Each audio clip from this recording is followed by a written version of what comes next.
Delivery అయిన తర్వాత ప్రతి మదర్ అడిగే కామన్ క్వశ్చన్, మేడం ఎలాంటి ఫుడ్ తీసుకోవాలి అని. బ్రెస్ట్ ఫీడింగ్ మదర్స్ కి అదనంగా ఒక 300 నుంచి 500 క్యాలరీస్ అవసరత ఎక్కువ ఉంటుంది. దానికి అనుగుణంగా అలానే డెలివరీ టైంలో బ్లడ్ లాస్ అనేది చాలా ఎక్కువగా ఉంటుంది.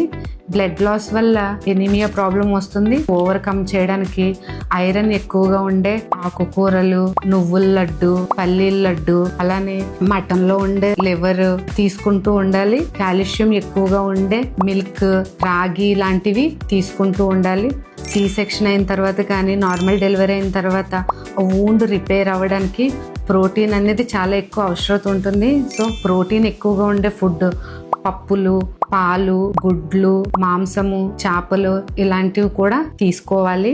అలానే డ్రై ఫ్రూట్స్, ఆల్మండ్స్ కానీ వాల్నట్స్ కానీ ఎక్కువగా తీసుకోవాలి. ఈ డ్రై ఫ్రూట్స్ లో ఎక్కువగా ఒమేగా 3 ఫ్యాటీ యాసిడ్స్, DHA అనేవి ఉంటాయి. సో ఇవి బేబీ బ్రెయిన్ గ్రోత్ కి హెల్ప్ అవుతాయి. అలానే కాన్స్టెంట్ గా ఎనర్జీని రిలీజ్ చేయడానికి ఓట్స్, బ్రౌన్ బ్రెడ్, గోధుమలు ఇలాంటివి తీసుకోవాలి.